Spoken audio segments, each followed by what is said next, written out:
Welcome to Midnight in America, your source for the most provocative global affairs content on the internet.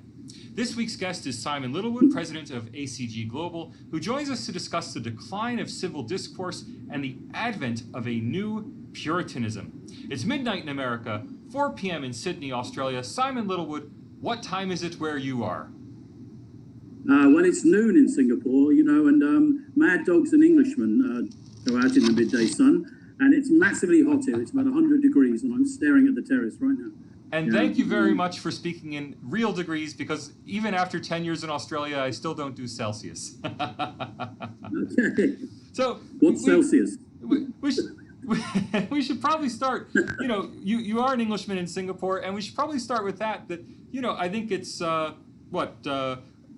Oxford Management Consulting, a country house. A knighthood, I hear rumors about.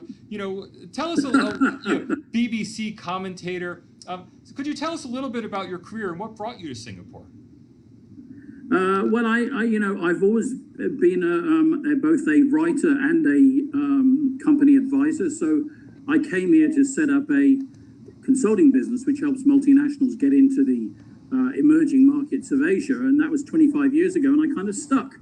And over time, as I write more and broadcast more, I become perceived as someone who talks about Asia, I guess.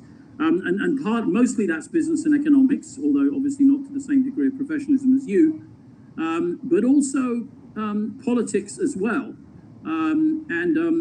During that period, one of the things that is constantly a discussion for any foreigner from Europe or America who lives in Singapore is the supposed contrast between the very authoritarian version of democracy here and what we supposedly have in Europe and America, and that's a good starting point for discussing the relative merits of a liberal free-for-all versus a much more paternalistic managed political environment. Right, and I have to apologize. I accidentally left the last week's guest's label under your face. So I have to stress for everyone, this is Simon Littlewood, who's this week's guest, which I've just corrected on the live stream. And, Simon, I should tell people how I met you, which is, I heard you on the BBC. So you're a big celebrity for me, and I know you're a regular commentator on the BBC, commenting on Asia. So when you talk about the decline of civil discourse, you have a front row seat, right? So but nobody who listens to the BBC World Service, Salvatore. I mean, it goes out to I think 40 countries, and some millions of people listen to it, but they're a tiny minority.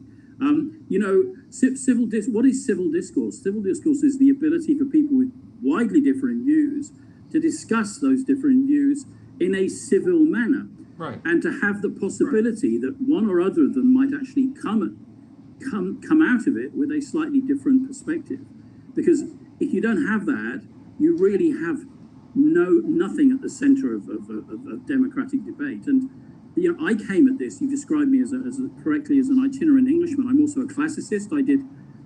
I studied Latin, Greek, and philosophy for some years at New College, Oxford, and what the ancients were very concerned about. They were Aristotle, Plato, Cicero in Rome later were very much concerned with the need for a civil discourse in order for there to be open political and meaningful political debate.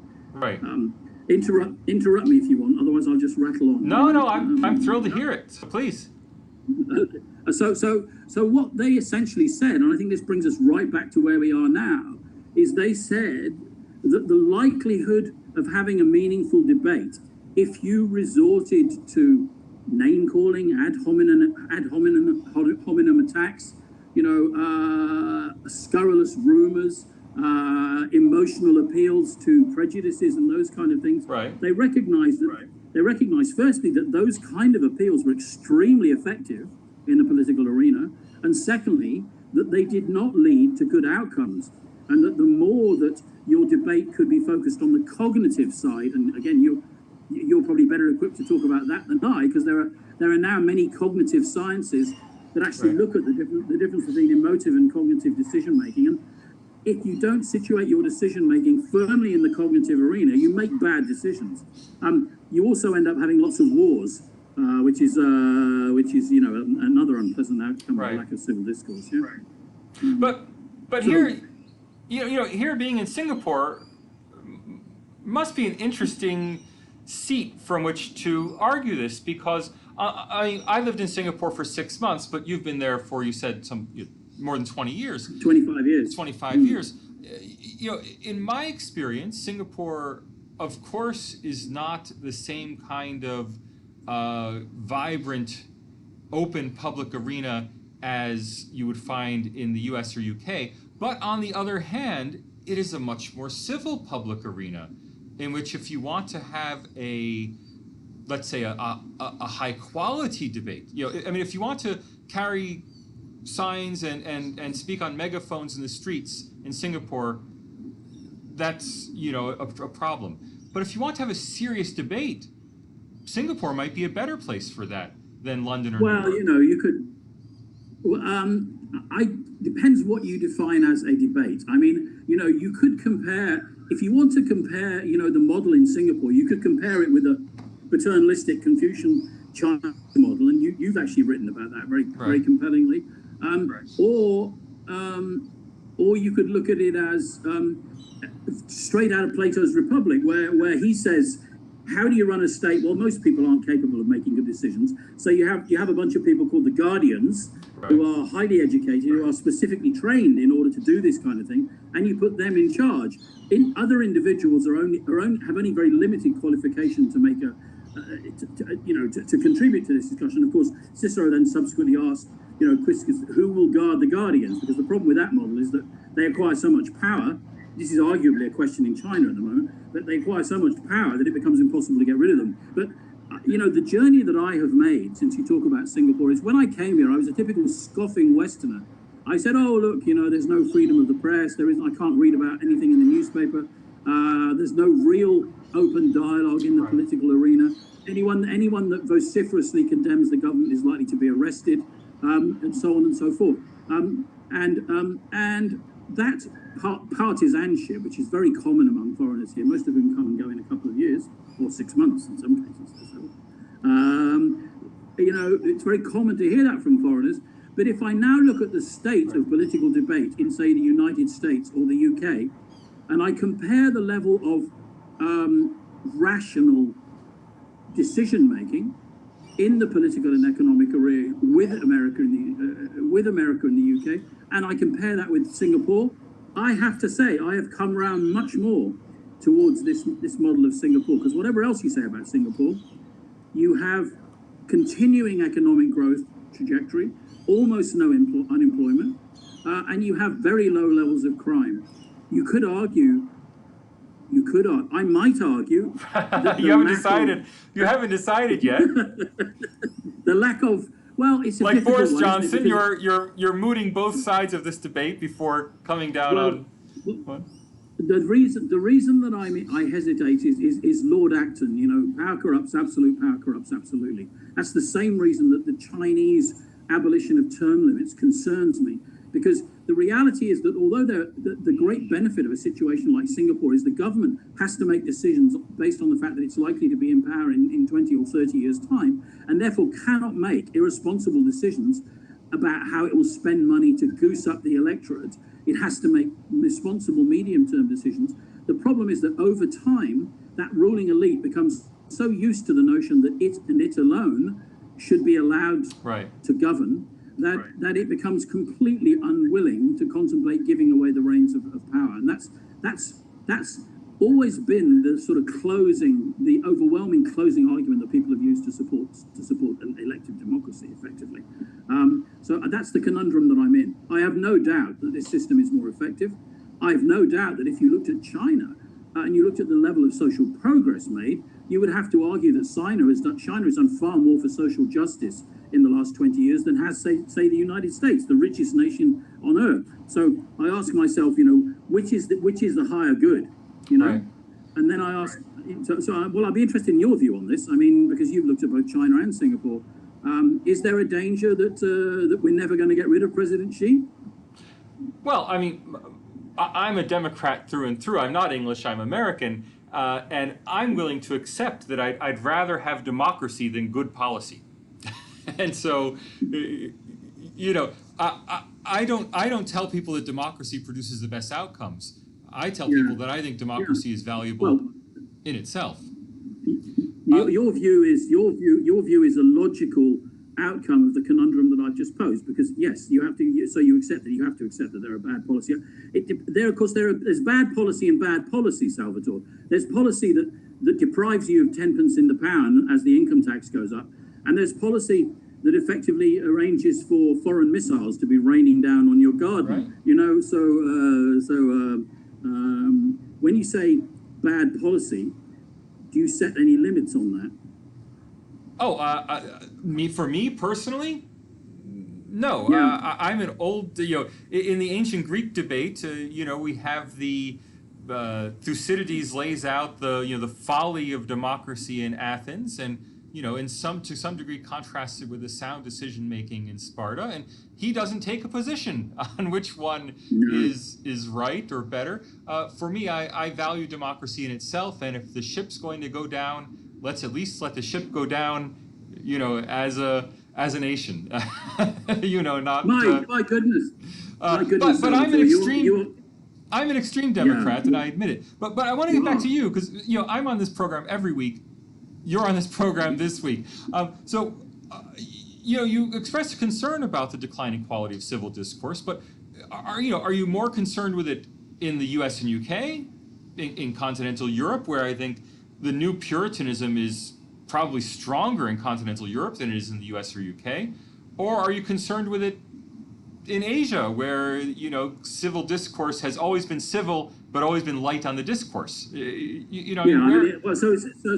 So it's hard to make comparisons of Europe with the UK and the US simply because democracy, full-blooded democracy, is a comparatively new thing in much of Europe. It's a very new thing in Germany. Right. Italy only became a country, 100 and whatever it was years ago.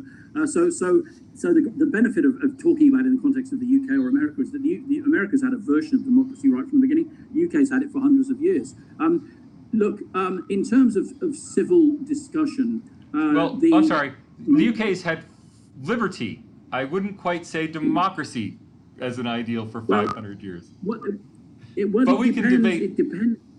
Yeah. That's a very good point, really, because in many ways, I quite like, because democracy, of course, a Greek word. Athenian democracy was property-owning males making decisions. No women, no slaves, nobody that didn't own property. So it was a tiny minority, in fact, a few percent of the total population of Athens, and highly educated, of course. Men who sat at the feet of Socrates and learnt their thinking from extremely skilled thinkers who were very committed to the notion of civil discourse. Now, you could argue, of course, that was grossly unfair, but of course the outcomes weren't brilliant as well. But as you say, I mean, the British democracy in the 19th century was property-owning males. Then the franchises extended to all males, and then eventually... Well, not even all property-owning males until the late 19th century. So, but I'm sorry to quibble. I'm sorry to interrupt. Where do you see the lack of civil discourse? I mean, you were starting to say that the U.S. and UK are very different from continental Europe, and I think you're absolutely right there in the depth of their traditions. Where were you going with that? I'm really sorry for I don't see. No. On the contrary, show me civil discourse outside academe. I don't see it. And outside academe, I don't see it. And even in academe, we have this no platforming thing. I was appalled recently to have the daughter of a cherished friend boasting how she had been behind the effort to stop Germaine Greer speaking at a university in South Wales. Because, her view of feminism meant that she didn't think Germaine Greer, whose feminist credentials are pretty astonishing, Germaine Greer was fighting for the notion of female equality at a time when it was deeply unpopular in the 1960s.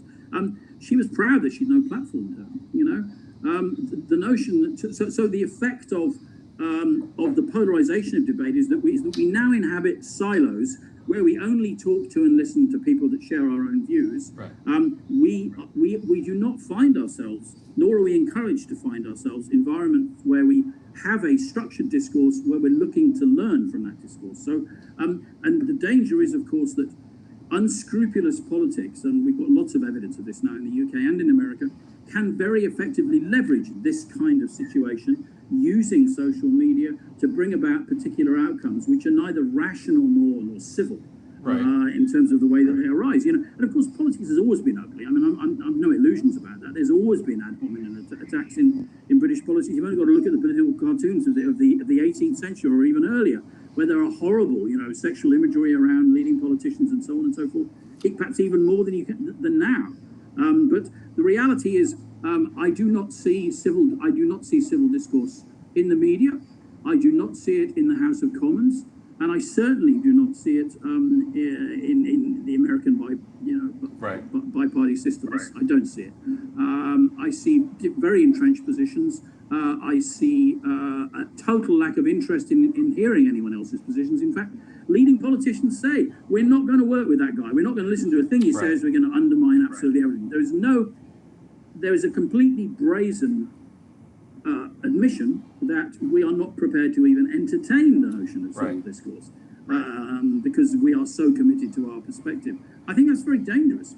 And if I could sort of reductio ad absurdum, if I could take this from a kind of microcosmic from a macrocosm view, I look at, this is going to sound very silly, but I think I'm a bit of a pedant to work for, and I train young people, I hope, to be analytical and civil in the way that they approach problems, the problems of business and the problems of human relationships, because ultimately the problems of business, seen through the prism of the need to move the way that people think and behave, are actually human behavioral problems.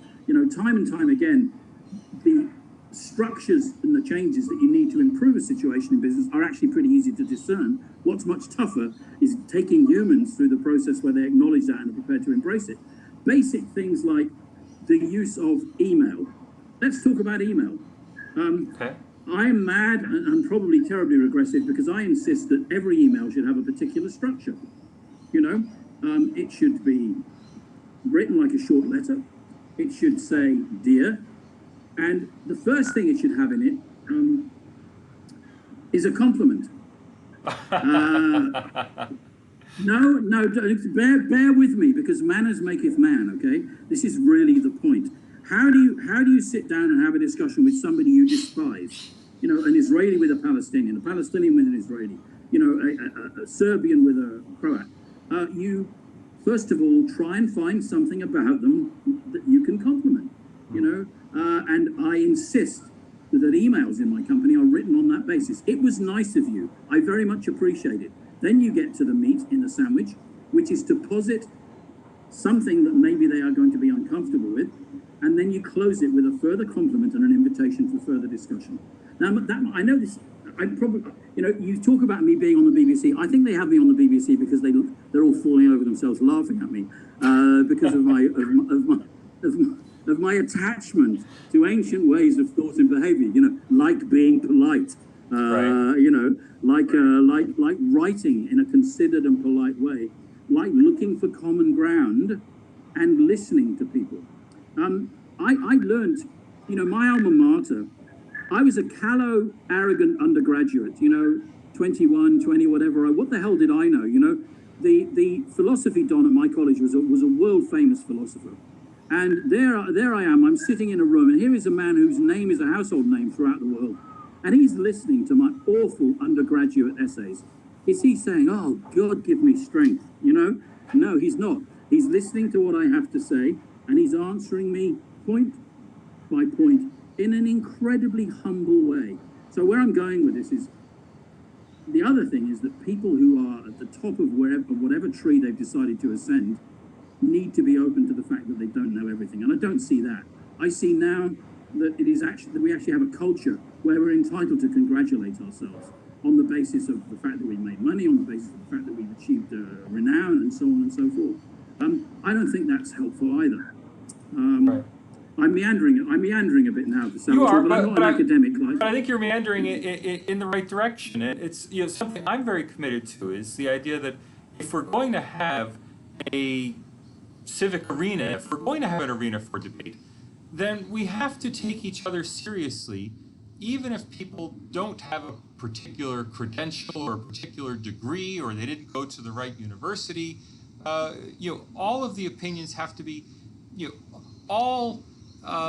Very few opinions can be beyond the pale. There are a few. I don't think we can be advocating, murder, and we shouldn't be slandering people. But, beyond a very small amount of prescribed speech, we should be taking people's opinions seriously. And I think democracy really can't thrive unless we accept that. Well, I think as we saw in a lot of the heat around the Brexit referendum, unless we accept that elderly people have a right to talk too, and uneducated people have a right to talk too, and recent immigrants have a right to talk too. People should not be excluded from the public debate just because they don't have enough years of schooling, or they're too old, or their English is not good enough. Right? We need to take people seriously no matter who they are. I think that's a very hard one. I mean, Lee Kuan Yew. Yeah. Who more than anyone, for those who don't know, Lee Kuan Yew is the guy that took Singapore from independence and remained at the helm for more than 30 years. He was a tough guy. He would reduce his opponents to penury, but whereas many, I hesitate to use the word dictator, but that's kind of what he was. Whereas many dictators line their pockets and at the end of the day decline into madness and homicidal unpleasantness, Lee Kuan Yew was overwhelmingly concerned with the safety of Singapore. But he said repeatedly, the liberal Western notion that if you put a whole bunch of people in a room who have widely differing views and let them all speak, and that you're going to end up with some kind of coherent consensus, is ridiculous. That was his view. I have a lot of sympathy with that view when I look at Congress or the House of Commons. Right. I really do. So I don't know. I think you're better equipped to really opine on this than I, but I want to say something else, which is, looked at in the overall arc of human history, the notion that democracy is the best way to go about things and will end up being the prevailing model is a very recent one. And I wonder whether that's actually true. Absolutely. I wonder whether that's actually true. So I've just opened the call-in lines. If anyone would like to ask a question of Simon, Simon, you can't see this on your screen, but people watching can see that you can contact us on Skype as Babones, on a USA call-in number. That's a +1 country code, USA area code 412-567-6798. That's a local, U.S. call for anyone in the United States. That's just a Pittsburgh phone number. Or if you're in Australia, I have a New South Wales phone number. That's 02-8003-6853. Feel free to call in on any of those three lines, and we'd hope to hear from you. And I promise anyone who's wavering, should I call in, I promise you, Simon would love it. So please do call in, especially if you can speak Latin. And don't wait for a break in our discussion, because we're going to keep talking. When you're ready to call, just dial those numbers, call in. We're still waiting for our first listener who's been brave enough to call in. So if you call, you can be the first. We'd love. Let me try and be really provocative then to get you going. Please. Maybe we can get some feminists. Maybe we get some feminists to call in, because the second part of my proposition is that there is something going on which I refer to as a new Puritanism. And as an American, you'll appreciate what happened in England when the monarchy was overthrown by some religious fundamentalists, Puritans, who banned dancing, theatre, all forms of religion except the most fundamental, austere religion. No images, no so on and so forth.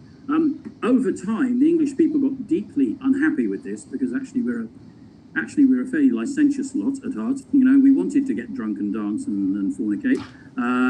So the Puritans were thrown out, and we invited the monarch back. And we then, of course, had the Restoration, which is probably the maddest, most libidinous era in recent British history, where the theatre, the music was all incredibly ribald. But where I'm going with this is that we now have a situation where those who purport to be campaigning in the interests of minorities are increasingly establishing very firm dogma and rules which are very similar to religious rules, which require that you can't mention certain things without saluting a particular opinion. There are certain attitudes that you're required to subscribe to purely in order to get permission to be involved in the debate at all. And I ran into this about a month ago or 2 months ago when I was on the BBC, and there had been this incident in London at the Capital Club where 360 wealthy men had gone to dinner, a very boozy dinner, and were encouraged to bid excessive amounts for not very valuable things so that the money could be given to charity. 130 young women were recruited to be hostesses, as they have been every year for the last 22 years. And their job was to wear short black dresses, it was specified, to sit next to the men and to pour alcohol down them.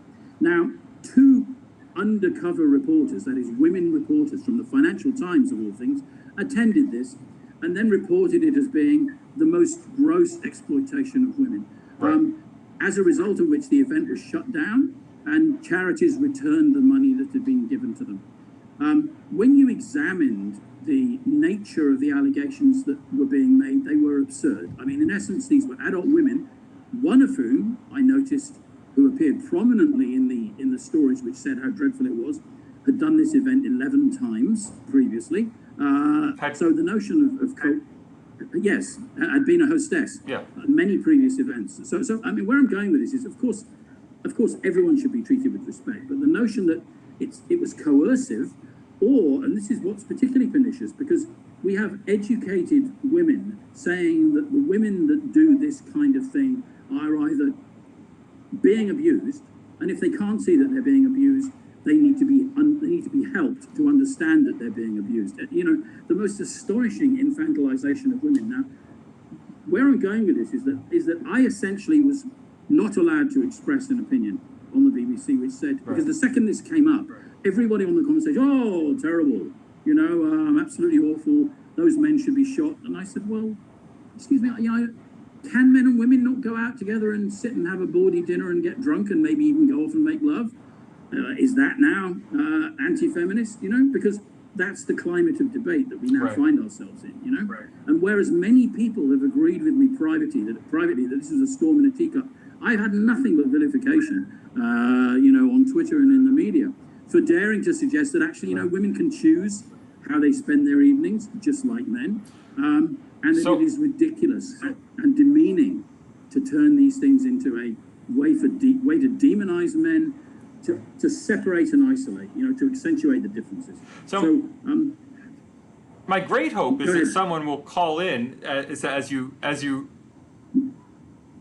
poked, that someone will call in, feel provoked enough to call in to challenge you on that and to discuss that with you. If they won't, I will. So my own reading of the same event was that it was forgive me, an orgy of bad taste. In many countries, prostitution is legal, including right here in Australia. There's literally a brothel on my block, just a few doors down from my own apartment building. You'll appreciate this as a classicist. I won't ask whether you have a platinum card. I have not. The Golden Apple is the name of the brothel. So to me, the issue with this this charity dinner wasn't the abuse of women, because of course sex work is very common in the United Kingdom. The issue was the sheer bad taste of using this as a mechanism to raise money for charity, and that may perhaps be a challenge. But I want to say, I don't think. I want to say I'm absolutely thrilled that you connect the New Puritanism back to the English Civil War, because I have been crying out for about 6 months now for anyone to write me a great history of how the English Civil War led to the foundation of the United States of America. and led to that New England Puritanism and everything that has come to be at the liberal core of the United States of America. I see this very close connection between the English Civil War and how the U.S. has developed. No one's ever written a book about that. So Simon, please write that book. I'd love to read it. That's very kind. Well, I have a couple of small dogs in the game. I mean, my family is connected with Oliver Cromwell, so I have certain artifacts from Cromwell. Oh, fantastic! And I think, well, whatever you say about him, he was a very moral man. He did what he did out of a deep belief, and he was a family man as well. Of course, I'm also a Catholic, which puts me kind of on the other side of the debate, because Charles I, who lost his head in both the literal and the metaphorical sense, was of course leaning very very heavily towards Rome, which is one of the things that made him very unpopular. Right. Well, I think there is a comparison to be made, and those kinds of tensions continue to be at the heart of the West, particularly in England, although religion is far less of an issue. I mean, what concerns me is, those who ridicule religion don't seem to recognize that we're creating many of the same forms of dogma and sort of shibboleths that we have to worship in the restrictions on speech and belief that are now coming primarily, I have to say, from the left, not from the right, which makes me ashamed. So you absolutely have to believe in this. When this subject is mentioned, you absolutely have to say that, and so on and so forth. This is very much the way people behave in organized religion, and it amuses me that our most strident atheists are trying to impose similar straitjackets on the way that we think and discuss things. We're going to have to wrap up in just a few minutes, but I want to get back to the explicitly political side of this. And of course, I know I don't speak French, but I know you do, and so you're well aware that Parliament, Parlement, means the place where you talk, literally in French. So it should be a place of debate, a place of civil discussion. And of course, it was Parliament that overthrew King Charles and the Parliamentary Army, and debates about Parliament. So parliamentary debate kind of goes through everything we've been talking about today. What do you see as like the way forward for parliaments? Not necessarily the British Parliament, but the U.S. Congress. I mean, we've talked a lot about civil debate out in the public arena, but what about civil discourse in Parliament, in Congress? Well, part of the reason that you don't have civil discourse is because many people in politics are paid for. They're bought. They're hired shills. I'm sorry to say, but they are, and that's true on both sides of American politics. One of the bizarre things that you have is you have these vitriolic debates with lots of ad hominem attacks from two parties that are essentially bankrolled by the same people, which I find hysterical. You need to take the money out of politics. You need to get rid of super PACs. People should be elected on the basis of a concern for their constituents, wherever they happen to be. And that we've simply moved away from that, I'm afraid, wherever you look. And I have another further point, since I'm already probably deeply unpopular with the feminists and the modernists and everybody else. Social media is a real plague. It's a big, big, big issue. If I look at the impact that it's having on people's understanding of what's actually going on in the world and what particular viewpoints consist of, it worries me a great deal. The disproportionate power of Facebook or Instagram, I really wonder whether we can proceed without looking hard at that. I know that sounds authoritarian and that's anti-libertarian, but the fact of the matter is there are many countries that are looking at that, including France, China. Singapore is having that debate at the moment, because people are consistently lied to. And if you lie to them a lot, and if you also don't teach them civics or you don't educate them in history, at the end of the day, it's easier and easier to manipulate them. And we've seen that hugely recently. Right. And what is the evidence of that? The evidence of that is that people vote repeatedly for things that aren't in their own interests. Right. And that really scares me. Brexit would be one example. There would be lots of examples in the USA. I'm sorry to say, I don't want to be hard on the USA, but why not? Okay. Well, we'll have to leave it there. You and I are absolutely going to continue this discussion offline once the video ends. For those who are on the live stream, I'd like to say thank you for listening, and thank you to our guest Simon Littlewood for appearing on the show. Thank you. Next week we will have Professor Samuel Cohn of Texas A&M University, who will discuss the sociological bases of terrorism. I hope to see you then, or at least I hope you'll see me then. Thanks everyone for watching. I'll be there. Thanks.